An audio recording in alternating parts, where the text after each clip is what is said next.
भारत को लगातार लटकाए रखा गया। फाइटर जेट इंजन की टेक्नोलॉजी पश्चिमी देशों ने हमें कभी नहीं दी।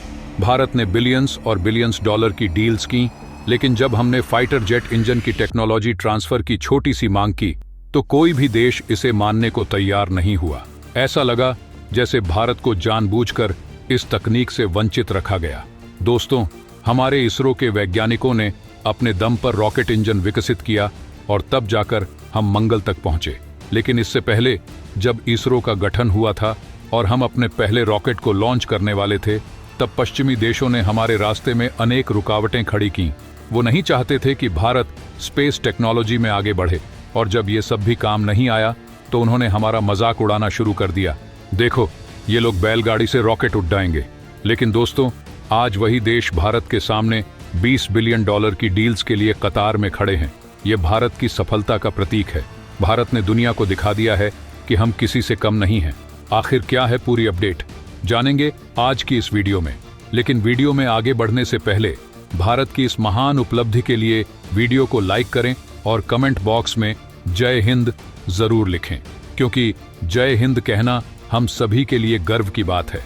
दोस्तों, कई दशकों से भारत को फाइटर जेट के इंजन की टेक्नोलॉजी के लिए इंतजार करवाया गया। पश्चिमी देशों से भारत ने अरबों डॉलर की डील्स की, लेकिन जब भारत ने फाइटर जेट इंजन की तकनीक ट्रांसफर करने की बात की तो कोई भी देश इसे मानने को तैयार नहीं हुआ। भारत को जानबूझकर इस महत्वपूर्ण टेक्नोलॉजी से दूर रखा गया। यही कारण था कि भारत के वैज्ञानिकों को अपनी क्षमता से ही इसरो में रॉकेट इंजन बनाने पड़े, जिससे हम मंगल ग्रह तक सफलतापूर्वक पहुंच गए। लेकिन रॉकेट का इंजन और फाइटर जेट का इंजन दोनों में फर्क होता है। रॉकेट का इंजन फ्यूल को जलाने का एक साधारण तरीका अपनाता है, जो काफी क्रूड होता है। वहीं फाइटर जेट का इंजन बहुत ज्यादा एडवांस और कंट्रोल्ड होता है।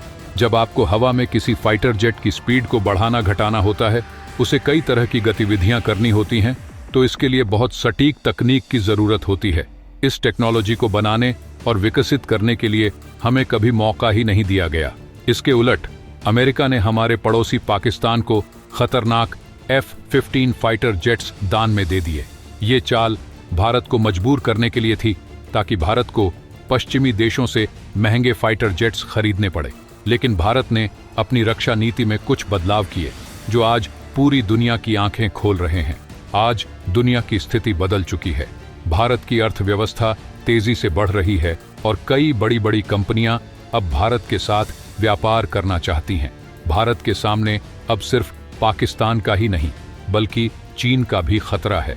हमारी पुरानी फाइटर जेट्स की हालत खराब हो चुकी है, जो बार बार दुर्घटनाग्रस्त हो रही है, और इससे हमारे पायलटों की जान को भी खतरा है। इस स्थिति में भारत को नई और एडवांस्ड फाइटर जेट्स की सख्त जरूरत है। यही वजह है कि भारत ने 20 बिलियन डॉलर का एक बड़ा टेंडर निकाला है, जिसमें 114 नए फाइटर जेट्स की खरीद की बात की गई है। इस टेंडर में दुनिया की सबसे बड़ी डिफेंस कंपनियां जैसे लॉकहीड मार्टिन, बोइंग, दासो, यूरोफाइटर टाइफून और मिग सब दौड़ी चली आई हैं। ये कंपनियां भारत को अपने फाइटर जेट्स बेचने के लिए तैयार हैं, लेकिन अब भारत ने अपनी पॉलिसी में बड़ा बदलाव कर दिया है।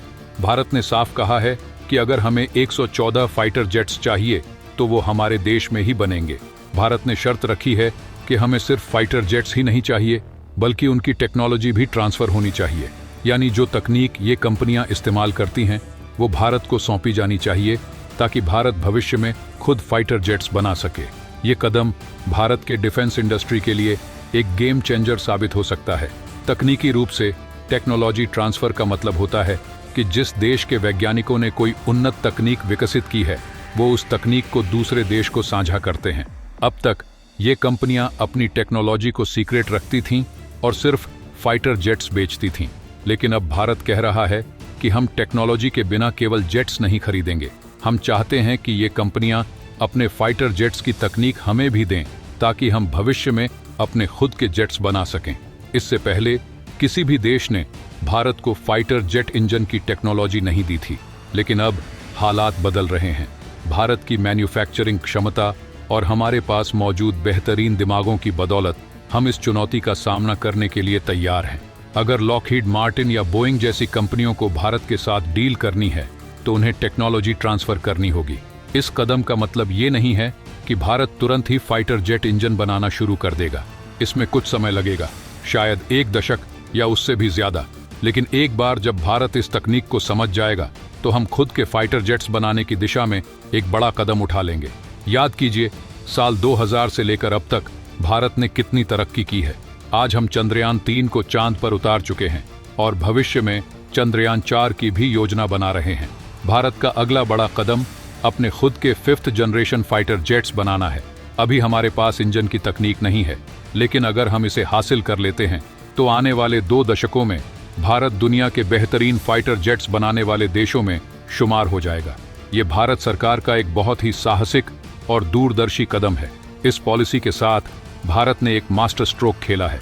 अब लॉकहीड मार्टिन और बोइंग जैसी कंपनियों को टेक्नोलॉजी ट्रांसफर के लिए तैयार होना ही पड़ेगा अगर वो भारत के $20 बिलियन के टेंडर को पाना चाहती है। भले ही ये पूरी तकनीक हमें न मिले, लेकिन आंशिक टेक्नोलॉजी ट्रांसफर भी हमारे लिए एक बड़ी उपलब्धि होगी। अगर भारत को ये टेक्नोलॉजी मिल जाती है तो ये डील भारत के लिए एक ऐतिहासिक जीत साबित होगी। हमारी कई फाइटर जेट्स 2025-26 तक रिटायर हो रही हैं और हमें नई जेट्स की जरूरत है। अगर भारत खुद के फाइटर जेट्स बनाना शुरू कर देता है तो हमारी एयरफोर्स दुनिया की सबसे ताकतवर एयरफोर्स में गिनी जाएगी। तो दोस्तों, भारत का ये कदम हमारी डिफेंस इंडस्ट्री को नई ऊंचाइयों पर ले जाएगा। आने वाले वक्त में भारत सिर्फ जेट्स खरीदने वाला नहीं, बल्कि जेट्स बनाने वाला देश बनेगा और ये भारत के आत्मनिर्भर बनने की दिशा में एक महत्वपूर्ण कदम है। तो दोस्तों, आज की इस वीडियो में बस इतना ही। अगर आपने अभी तक इस वीडियो को लाइक नहीं किया है तो लाइक करके इस वीडियो को 5 दोस्तों के साथ शेयर करें। सबसे जरूरी बात, अगर आपने अभी तक इस चैनल को सब्सक्राइब नहीं किया है तो सब्सक्राइब कर लें। साथ ही बगल में जो बेल आइकॉन है उस पे ऑल पर क्लिक कर लें। मिलते हैं अगले वीडियो में। जय हिंद, जय भारत।